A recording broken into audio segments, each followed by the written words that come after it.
1. מידע חשוב, טקסט חשוב. 2. כיצד ניתן להיות אדם טוב, אדיב ונפלא? 3. וכיצד ניתן לתרום לשלום עולמי? 4. על ידי אמירה ועשייה של הדברים הבאים.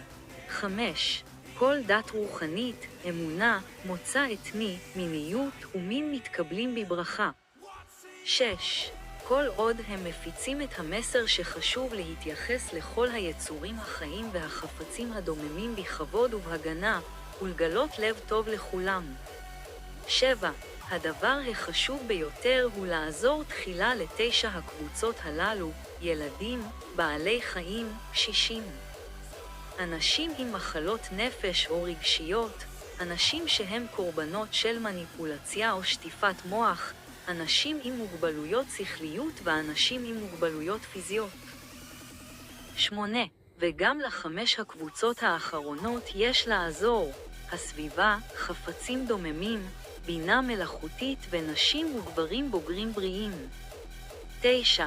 כל דת רוחנית, אמונה, מוצא אתני, מיניות ומין מתקבלים בברכה.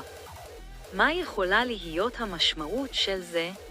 10.1 אפשר להתפלל ולהודות על הדברים הטובים בחיים, לבקש עזרה בדברים הקשים, או להתפלל לחיים טובים כאן ועכשיו או בעולם הבא.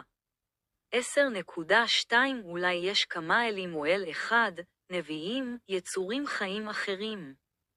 או חפצים דוממים כמו ספרים, כתבי קודש ודברים אחרים שמפיצים את המסר שאנשים לא צריכים להיות רעים או רשעים, אלא שכולם צריכים להיות טובים, אדיבים ונפלאים. 11. כך, כל אחד יכול להאמין ולעשות מה שהוא רוצה, כי כולם נחמדים אחד לשני למרות ההבדלים הללו. כן, שלום עולמי.